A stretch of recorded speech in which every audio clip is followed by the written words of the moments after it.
Good evening, Lizzie Boys, and welcome back to my channel. I was going to cover this earlier, but I ended up feeling kind of tired, and I'm covering it now. So if this video goes up late, don't worry about me. I had some spare time, and I wanted to cover this subject. We have some Monster High news today. Yay!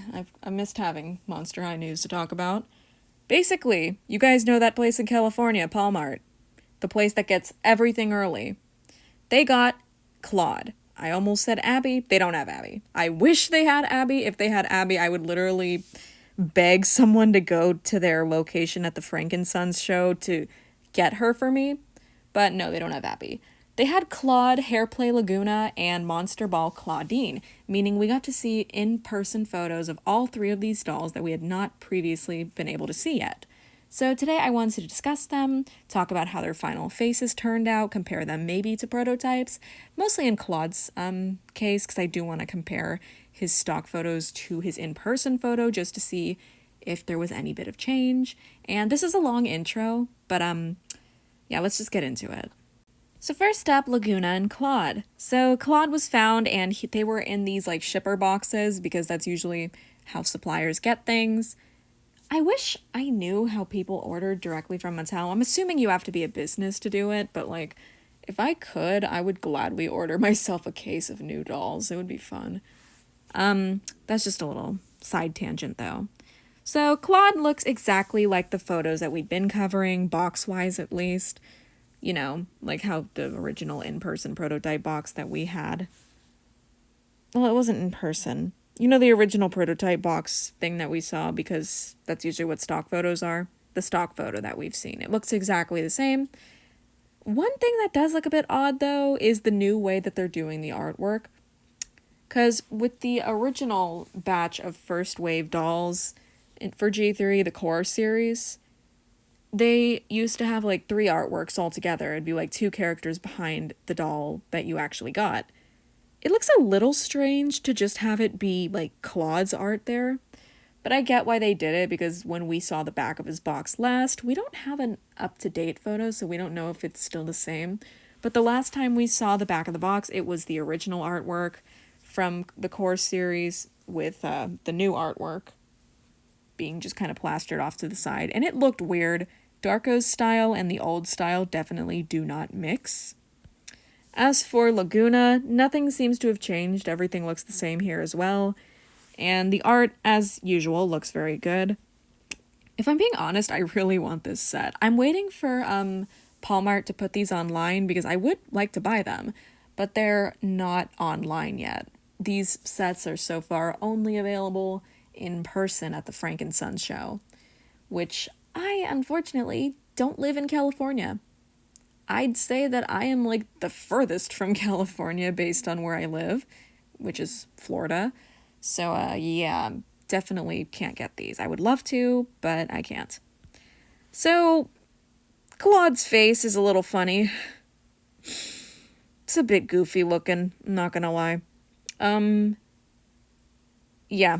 Some people pointed out that he might look a little strange because in the show he has a beard.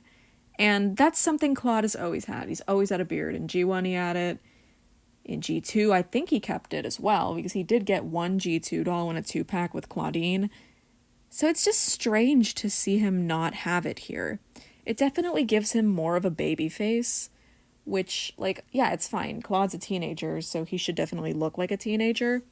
But he always had a beard, and he still had it in G1 and G3. Keep mixing up these damn generations.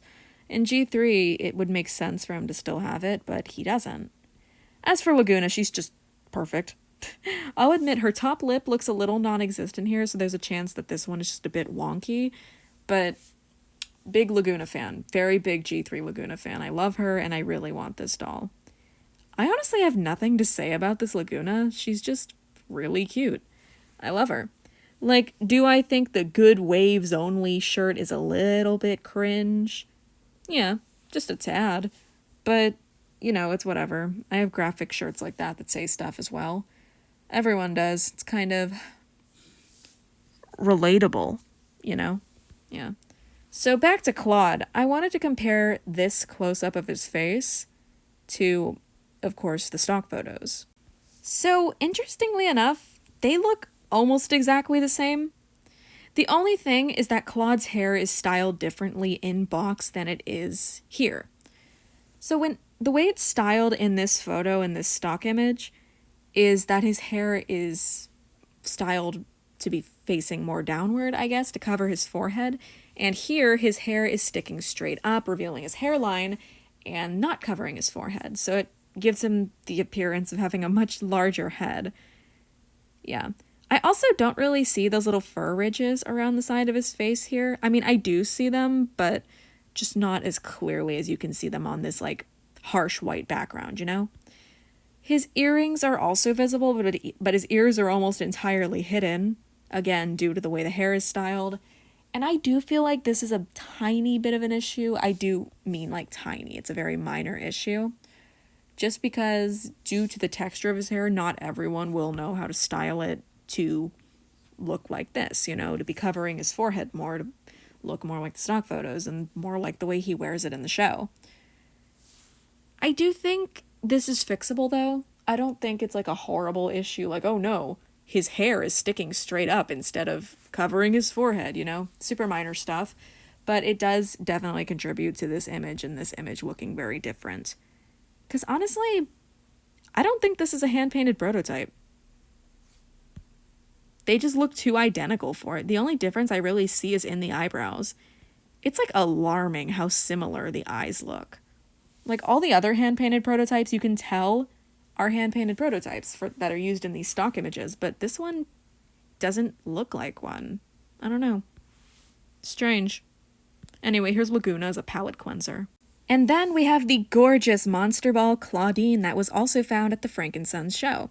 So at this in-person show that the Paulmart store is always present at, because I guess it's just a permanent convention. I would love to go there, but again, Florida. They always have the dolls for sale at their retail price. Sometimes I think it's like a couple dollars higher. Like the highest I've ever seen was maybe like $10 more than they're supposed to be. But they were selling Monster Ball Clawdeen for $30, which is how much she's supposed to be. And I think that they might have had Claude for around, I don't actually know. I want to say maybe they had him at 30 as well, and maybe they had Lagoona at 40 or 50. I actually didn't see the pricing information on these two. But here with Clawdeen, you can clearly see that they had her for $30. So a little fun fact about this Clawdeen, she is our first Clawdeen to have Saran. If someone wants to buy her, which someone did buy her, the person who slapped their watermark over this, like Zach Garcia, that person, I believe, did actually buy her, and they have some, well, they haven't posted any, but if they decide to post some in-person photos, I'll gladly cover them in a video, just because I do really want to know if she has Saran or not, because I've heard that she does. And I've heard from a very reliable source, and I'm not like saying that like as like a joke or something, like it's a genuinely a reliable source, that she does have Saran, and it would make sense because of the new hair blend she has here. Her hair is mostly brown, and it's not a fantasy color, which is usually why Mattel uses Saran, because, I mean, not Saran, they usually use poly because it's like fantasy colors, and I guess it's easier to get fantasy colors like pink and purple and stuff in poly than it is in Saran. I don't know. I feel like I'm rambling on and on too much. I'm just trying to explain stuff, but I'm not very good at it. Overall, though, this is probably my favorite Monster Ball doll. Blasphemous, I know. I said that I'm a huge Lagoona fan, but I'm not the biggest fan of her dress. Cleo needed the bangs and a different lip color. And Draculaura is, again, just serving us more of the same. I really want them to do something different with Draculaura, because it feels like they're just kind of like being like, all right, pink and black. That's it. With not much thought or care. Okay, that sounds mean. I just mean that I want them to like do something more fun, basically, if that makes sense. But this isn't about any of them, it's about Clawdeen, and I think she looks really good. I'll admit the heels are cute, but since she's wearing a suit, I would have preferred like closed-toed shoes or something. I don't know. That's just me, though. Overall, though, very pretty Clawdeen.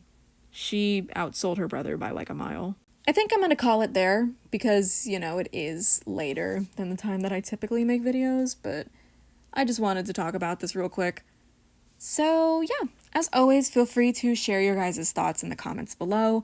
I found all of these photos on Instagram, and all of them were taken at the Paulmart stall at the Frankenstein show in California. If any of you happen to live near that and want to go buy these dolls and want to send me photos of them on Instagram, definitely feel free to send me them.